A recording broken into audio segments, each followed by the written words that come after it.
ಕಿತ್ತಂಡೂರು ವೆಂಕಟರಾಮ್ರವರ ಸಾರಥ್ಯದಲ್ಲಿ ನಡೆಯುತ್ತಿರುವ punch TV Kannada ನ್ಯೂಸ್ಗೆ ಸ್ವಾಗತ. ಕರ್ನಾಟಕ ರಾಜ್ಯ ಮಕ್ಕಳ ರಕ್ಷಣಾ ಆಯೋಗ ಅಧ್ಯಕ್ಷ ಸಂತೋಷ್ ಕುಮಾರ್ ಕೋಲಾರಕ್ಕೆ ಭೇಟಿ. ಹಾಸ್ಟೆಲ್ಗಳ ಪರಿಶೀಲನೆ, ಡಿಸಿ ಕಚೇರಿಯಲ್ಲಿ ಅಧಿಕಾರಿಗಳ ಸಭೆ.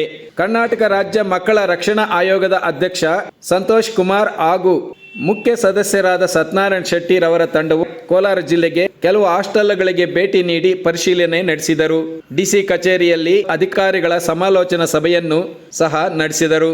ಇದೇ ವೇಳೆ ಕೋಲಾರ ತಾಲೂಕಿನ ಕೆಂಬೋಡಿ ಗ್ರಾಮದ ಹಾಸ್ಟೆಲ್, ಕೋಲಾರ ನಗರದ ನಚಿಕೇತ ನಿಲಯ ಹಾಸ್ಟೆಲ್ ಮತ್ತಿತರ ಕಡೆ ಭೇಟಿ ನೀಡಿ ಮೂಲಭೂತ ಸಮಸ್ಯೆಗಳ ಬಗ್ಗೆ ಪರಿಶೀಲನೆ ನಡೆಸಿದರು.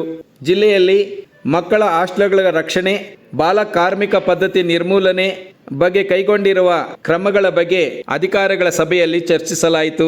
ಇನ್ನು ಈ ಸಂದರ್ಭದಲ್ಲಿ Kolar DC doctor MR Ravi, ADC SM Mangala, ಮಹಿಳಾ ಮತ್ತು ಮಕ್ಕಳ ಅಭಿವೃದ್ಧಿ ಇಲಾಖೆ ನಿರ್ದೇಶಕರಾದ ನಾರಾಯಣಸ್ವಾಮಿ, ಸಮಾಜ ಕಲ್ಯಾಣ ಜಿಲ್ಲಾ ಜಂಟಿ ನಿರ್ದೇಶಕರಾದ ಮೈಲಾರಪ್ಪ, ಡಿಎಚ್ಒ ಶ್ರೀನಿವಾಸ್, ತಾಲೂಕು ಸಮಾಜ ಕಲ್ಯಾಣ ಅಧಿಕಾರಿ ಗೋಪಿನಾಥ್ ಸೇರಿದಂತೆ ಮತ್ತಿತರ ಹಲವಾರು ಅಧಿಕಾರಿಗಳು ಭಾಗವಹಿಸಿದ್ದರು.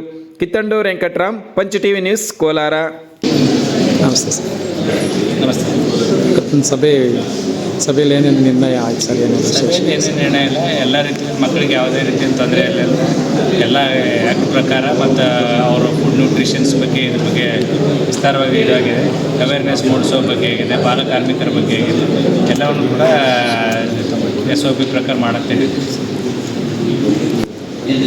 ವಿಶೇಷವಾದ ವಿಶೇಷ ಯಾವುದಿಲ್ಲ, ಕಾಮನ್ ಆಗಿ ಎಲ್ಲರಿಗೂ ಒಂದು ಏನು ಸಜೆಷನ್ಸ್ ಕೊಡಬೇಕಾಗಿತ್ತು ಅದು ಆ ಥರ ಕೊಟ್ಟು ಅವರಿಂದ ಏನಾದರೂ ಗ್ರೀವೆನ್ಸ್ ತೊಗೋಬೇಕಾದ್ರೆ ಏನಾದರೂ ಸಮಸ್ಯೆ ಇದ್ದರೆ ಅದು ವಿಶೇಷ ಸಭೆ.